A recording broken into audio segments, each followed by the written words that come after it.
उसके बाद अनुराग डोभाल देखते हैं कि किसकी फैन फॉलोइंग ज्यादा है। इस चीज के बाद अनुराग डोभाल वन साइडेड सपोर्ट करने लगते हैं एल्विश यादव को। यूके राइडर अपने आप को अमीर प्रिटेंड करते हैं, दूसरी साइड ही अपने बर्थडे में आए हुए लोगों से पैसा मांगते हैं। तुम बर्थडे के दिन पैसा मांग रहे हो मेरे से और मेरे को बोलो कि मेरे पास पैसा नहीं है। फॉर एग्जाम्पल इनकी एक मुंह बोली बहन थी जिनका नाम था भव्या। आज के डेट में ये इनके ब्लॉग से पूरे तरीके से गायब हो चुकी हैं। यूके राइडर का कहना था कि वो जो लड़की थी वो एक रैंडम फैन थी कि शी वन पता नहीं कहां से, आई गेस बहुत रैंडम हुई ये चीजें, राइट? अच्छा, लेकिन वो रैंडम फैन नहीं थी, वो अनुराग डोभाल से पहले भी मिल चुकी थी। जैसे कि जब एल्विश यादव बिग बॉस में थे तब यूके राइडर अपने आप को कट्टर हिंदू से प्रिटेंड कर रहे थे। ये पहले फ्लाइंग बिस्ट और मुंबई का निखिल के फैन हुआ करते थे, लेकिन जैसे उन दोनों क्रिएटर्स का डाउनफॉल आया ये उन दोनों का नाम लेना तक बंद कर दिए। जब भी हम मोटो ब्लॉगिंग की बात करते हैं तो हमारे दिमाग में सबसे पहला चेहरा आता है मुंबई का निखिल का, लेकिन पिछले 2-3 सालों से इस चेहरे को ब्लर कर दिया है यूके 07 राइडर ने। जी हाँ गाइस, आज के इस वीडियो में हम लोग बात करने वाले हैं द यूके 07 राइडर के बारे में। ये कौन है, क्या है, इनका डाउनफॉल क्यों आया है, क्यों इनको जोकर बोला जाता है, आज हम इसके बारे में डिस्कस करेंगे। तो गाइस स्वागत है आपका मेरे वीडियो में। तो चलिए इस वीडियो को शुरू करते हैं। यूके 07 राइडर काफी ज्यादा पॉपुलर हुए अपने मोटो ब्लॉगिंग को लेकर। इन्होंने अपने मोटो ब्लॉगिंग में एक चीज को बहुत ज्यादा फेमस किया, वो था बाइक और कार। इनके हर दूसरे वीडियो में आपको यही देखने को मिलेगा कि इन्होंने एक नई कार खरीद ली है, एक नई बाइक खरीद ली है। इनफैक्ट इनके पास अगर कोई गाड़ी आने वाली होती है ना तो उससे पहले 5 से 10 वीडियो इनके आने वाली गाड़ी पे बन जाती है। क्या गाड़ी आने वाली है, क्या मैंने गाड़ी ले ली है,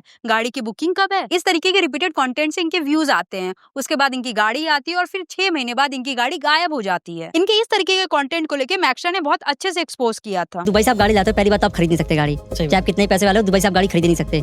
ठीक है, दुबई का गाड़ी अगर आपको लानी है इंडिया तो एक कारनेट बनता है। कारनेट इज लाइक इंडियन पासपोर्ट, मतलब सॉरी पासपोर्ट फॉर व्हीकल, उसे हम कारनेट कह सकते हो आप। तो कारनेट में जो मैक्सिमम परमिशन होती है दुबई की गाड़ी को इंडिया में वो 6 महीने की होती है।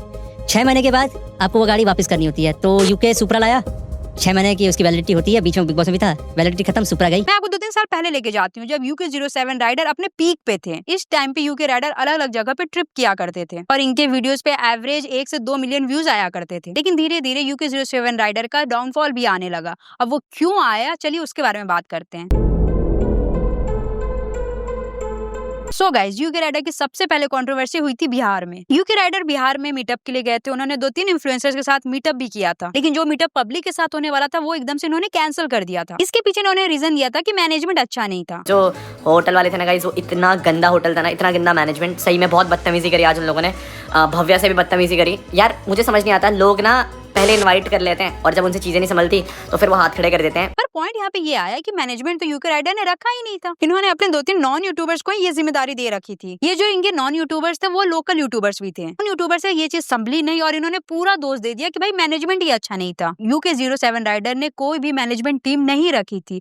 एक होती है ना दोस्ती यारी में, बस उसी में इन्होंने ये इवेंट ऑर्गेनाइज किया था। अब जैसे ये इवेंट बिगड़ा, यूके 07 ने कई सारी वीडियो डाली उन यूट्यूबर्स पे जो इस चीज को मैनेज कर रहे थे। फैट अनुराग डोभाल ने तो ब्लेम तक लगा दिया उन यूट्यूबर्स पे कि भाई वो पैसा लेके उनसे मिलवा रहे हैं। गाइज मुझे ना बाद में आकर के पता लगा कि फोरबेजगंज और अररिया के मीटअप के लिए ना लोगों से हाईवे से पैसे पूसे भी नहीं है गाइज। मेरे को बहुत सारे लोगों की कॉल भी आई। इसके बाद लोकल यूट्यूबर्स ने भी वीडियो डाला और उसके बाद यूके 07 राइडर एक्सपोज हो गया। जो आदमी तुमको कॉल करके ये बता सकता है कि भैया हमसे पैसे लिए गए हैं, तुम्हारे पास उसका नंबर है, उसके पास तुम्हारा नंबर है, तो वो बेवकूफ है क्या कि किसी तीसरे को उसने पैसे दिए तुमसे मिलने के लिए? थोड़ी कहानी बनाओ ना, तो लॉजिक इस्तेमाल किया करो जिसमें लगे कि हाँ भाई ऐसा हो सकता है। ये पहला इवेंट था जब यूके राइडर की हिपोक्रेसी सामने आई। उसके बाद आता है दूसरा इवेंट। अनुराग डोभाल आईफोन लेने के लिए बहुत ज्यादा एक्साइटेड थे क्योंकि उनको वीडियो बनानी थी। जल्दबाजी में वो एक लोकल दुकान से आईफोन मंगवाते हैं और उसको यूज करते हैं, अपना कंटेंट बनाते हैं और उसके बाद वो आईफोन वापस करने चले जाते हैं। शॉपकीपर उस आईफोन को वापस नहीं लेता है क्योंकि उन्होंने वो फोन यूज कर लिया था, उसमें अपना सिम डाल दिया था। उसके बाद यूके 07 राइडर उन पे हेट डालने के लिए बोलते हैं। यूके 07 राइडर अपने वीडियो में बताते हैं कि ये शॉपकीपर चोर है, जबकि पास्ट में वो उसकी तारीफ कर चुके थे। Here we have got Karan भाई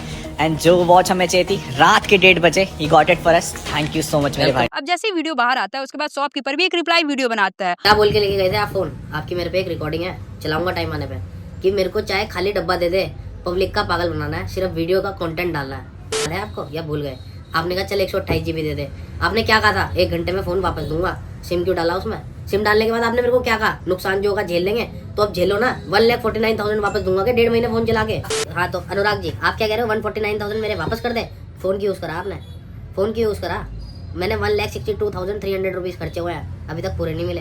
और उसके बाद फिर से अनुराग डोभाल की हिपोक्रेसी सामने आ जाती है। खैर, इस चीज के बाद अनुराग डोभाल धीरे धीरे कंट्रोवर्सी की दुनिया में आने लगे थे। जैसे कि अनुराग डोभाल के दो दोस्त थे, फुकरा इंसान और एल्विश यादव। अब एल्विश यादव और फुकरा इंसान दोनों ही बिग बॉस में चले जाते हैं। फिर इसके बाद अनुराग डोभाल देखते हैं कि किसकी फैन फॉलोइंग ज्यादा है। इस चीज के बाद अनुराग डोभाल वन साइडेड सपोर्ट करने लगते हैं एल्विश यादव को। अनुराग डोभाल फुकरा इंसान के कई वीडियो में फीचर हुए थे। उन्होंने कई बार साथ में कोलैबोरेशन किया था।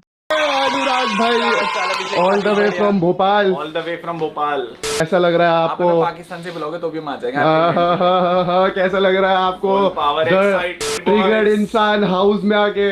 मैं पहली बार ट्रिगर्ड इंसान हाउस में बस लेकिन एकदम से एल्विश का वन साइडेड सपोर्ट लोगों को पसंद नहीं आया। UK07 राइडर ने बिग बॉस के टाइम एक गाना भी लॉन्च किया था, सिस्टम वाला। इस गाने की इनको इतनी ज्यादा जल्दबाजी थी कि एल्विश बाहर भी नहीं आया था और उन्होंने ये वीडियो डाल दी थी, जिसके बाद लोगों को समझ आने लगा था कि UK राइडर सिर्फ और सिर्फ क्लाउड चेसिंग कर रहे हैं और कुछ भी नहीं। खैर, अब इसके बाद अनुराग डोभाल जाते हैं बिग बॉस में और ये स्टेप इनका सबसे बड़ा डाउनफॉल स्टेप था। बिग बॉस में जाने के बाद अनुराग डोभाल ने एक से एक क्रिंज हरकत करी, जिसके बाद इनको टैग मिल गया जोकर का। आज भी आप जोकर गाना सर्च कीजिए हार्डी संधू का, उसमें सबसे ज्यादा और टॉप कमेंट UK राइडर के नाम से होंगे। मतलब आप समझिए, जब भी ये गाना बजता था ना तो लोगों को UK07 राइडर की याद आ जाती थी। अब ऐसा हुआ क्यों? UK07 राइडर को इतना हेट क्यों मिला? अब आइए इस चीज को डिस्कस करते हैं। UK07 राइडर अपनी ड्यूअल पर्सनालिटी दिखाते हैं। एक साइड वो अपने आप को बहुत ज्यादा फेमस और रिच दिखाते हैं और दूसरी साइड वो अपना वो साइड दिखाते हैं जो उनका रियल साइड है। फॉर एग्जाम्पल, UK राइडर अपने आप को अमीर प्रिटेंड करते हैं, दूसरी साइड ही अपने बर्थडे में आए हुए लोगों से पैसा मांगते हैं। तुम बर्थडे के दिन पैसा मांग रहे हो मेरे से और मेरे को बोल रहे हो कि मेरे पास पैसा नहीं है। बर्थडे के दिन कहाँ लिखा है कि फ्री में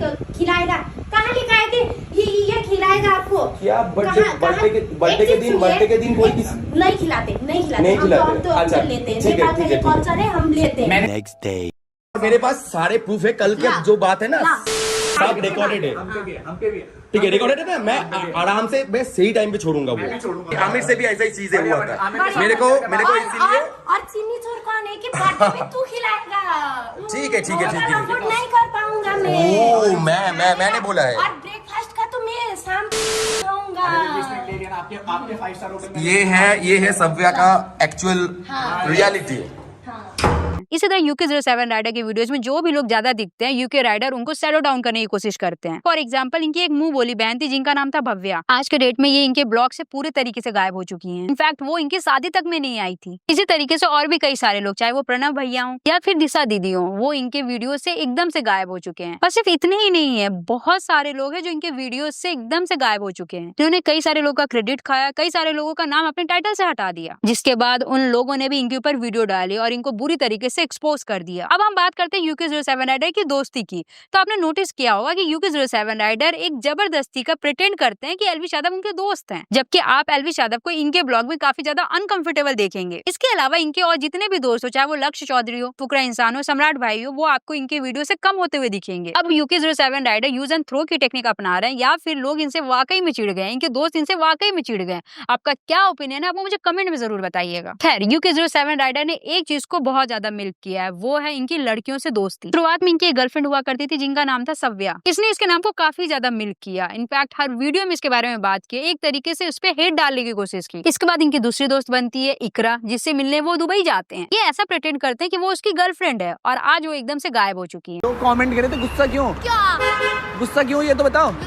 बच्चे नहीं होते अभी क्यों गुस्सा? एंड इसके बाद मैंने इकरा के लिए एक सरप्राइज दिया, ये चेक करेगा, ये चेक करे। ओह,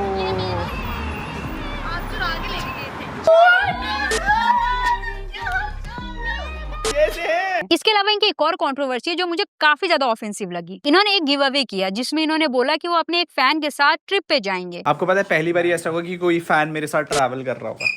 मैं अपने फैन को एक इंटरनेशनल ट्रिप पर लेकर के जा रहा हूँ अपने साथ। अभी रैंडम विनर है, I don't know who is the winner. I guess जो भी विनर होगा वो आप अगले व्लॉग में देख ही लोगे। इस गिव अवे में पार्ट लेने के लिए लोगों को इनके वीडियोस पे कमेंट करना था, इनके स्टोरीज लगानी थी। काफी लोगों ने लगाई भी, लेकिन कोइंसिडेंटली विनर कौन निकला? एक लड़की। UK राइडर का कहना था कि वो जो लड़की थी वो एक रैंडम फैन थी। Finally meet the winner of our Sri Lankan trip. ये हमारी पहली ट्रिप साथ में होने वाली किसी सब्सक्राइबर के साथ।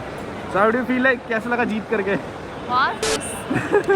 मेरे को तो बाद में पता लगा लाइक कि शी वॉन, पता नहीं कहाँ से। आई गेस बहुत रैंडम हुई ये चीजें, राइट? आज शाम को take now. I am excited. लेकिन वो रैंडम फैन नहीं थी, वो अनुराग डोभाल से पहले भी मिल चुकी थी। इन दोनों के कई सारे फोटोज भी थे साथ में, जो बाद में लोगों ने पकड़ लिए। सुंदर जगह होने वाली है। हम लोग कहाँ रुक रहे हैं? सबसे पहले कहाँ रुक रहे हैं हम लोग? अब जा रहे रंपू। रंपू। रंपू, हाँ, ये मेन गेट है जो सिक्किम का एंट्री होता है। और वहाँ पर सरप्राइज है मेरे लिए, राइट? ओके, वहाँ पर गाइस इन्होंने मेरे लिए H2 तो आपको समझ में आ रहा होगा कि यूके राइडर किस तरीके का फेक गिव अवे किया करते थे और इस तरीके का कंट्रोवर्शियल गिव अवे। पर ये तो वो की पॉइंट्स थे जिस चीज को लेके UK07 राइडर की हिपोक्रेसी लोगों के सामने आ रही थी, लेकिन कुछ और भी की पॉइंट्स है जिसको लोगों ने आज तक कॉल आउट नहीं किया है और ना ही इस पे कभी डिस्कस किया है। चलिए अब हम उन की पॉइंट्स के बारे में बात करते हैं। सबसे पहला पॉइंट, क्लाउड चेजिंग। जी हाँ गाइस, UK07 राइडर सबसे बड़े क्लाउड चेसर हैं। अब वो कैसे हैं, तो चलिए मैं आपको एक एक करके एक एक एग्जांपल के साथ बताती हूँ। सबसे पहली चीज, UK07 राइडर का अपने इमेज को ड्रास्टिकली चेंज करना। जैसे कि जब एल्विश यादव बिग बॉस में थे तब यूके राइडर अपने आप को कट्टर हिंदू से प्रिटेंड कर रहे थे। भारत का बच्चा बच्चा यूके राइडर ने हर वो कोशिश की जिससे वो एल्विश यादव को रिप्लेस कर सके। फॉर एग्जाम्पल, सबसे पहले अपने आप को कट्टर हिंदू बताना। एल्विश यादव पहले से कई मुद्दों पे बात करते हुए आए हैं, चाहे वो लव जिहाद हो, NRC हो, CA हो, और भी कई सारे राइट विंग के मुद्दों पर एल्विश यादव ने डिस्कशन किया है। इसलिए एल्विश यादव की एक इमेज बन गई थी कट्टर हिंदू शेर की, और इस चीज का काफी फायदा मिला एल्विश यादव को, और इसी चीज को पकड़ लिया यूके राइडर ने। यूके राइडर ने कभी भी अपने जीवन में राइट विंग के मुद्दों को डिस्कस नहीं किया, लेकिन एकदम से वो अपने आप को कट्टर हिंदू शेर बताने लगे थे, जो लोगों ने पकड़ लिया। इसके बाद एल्विश यादव की एक कंट्रोवर्सी हुई थी मैक्सटन के साथ। एल्विश यादव ने चाटा मार दिया था मैक्सटन को, जिसके बाद कई सारी चीजें होने लगी थी इंटरनेट पे। उसी बीच रैंडम सेना की भी लड़ाई हो गई थी एल्विश यादव से। अब ये कंट्रोवर्सी इंटरनेट पे काफी ज्यादा चल रही थी। इसी कंट्रोवर्सी में आ जाते हैं मुनव्वर फारूकी। तो एक स्टोरी डालते हैं जिसमें वो पॉपकॉर्न खा रहे थे और हंस रहे थे, और उसका रिप्लाई देने एकदम से आ जाते हैं UK07 राइडर। इसने इतनी इलॉजिकल स्टोरी डाली थी, आप एक बार इस स्टोरी को देखिए, फिर आप समझ जाएंगे कि इस आदमी का माइंडसेट क्या है।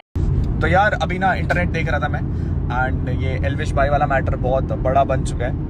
अब जो हो गया वो हो गया, बट मेरे को ना ट्विटर पे बहुत सारे लोग मुनावर की स्टोरी टैग कर रहे थे, घर पे बैठ करके पॉपकॉर्न खा रहे हैं। भाई स्टेट तेरे को टैग करके स्टोरी डाल रहा हूँ मुनावर, अगर पिछवाड़े में दम है ना भाई, तो ये ऑनलाइन गैंगस्टर बनना, ऑनलाइन ट्रॉल करना छोड़ दे।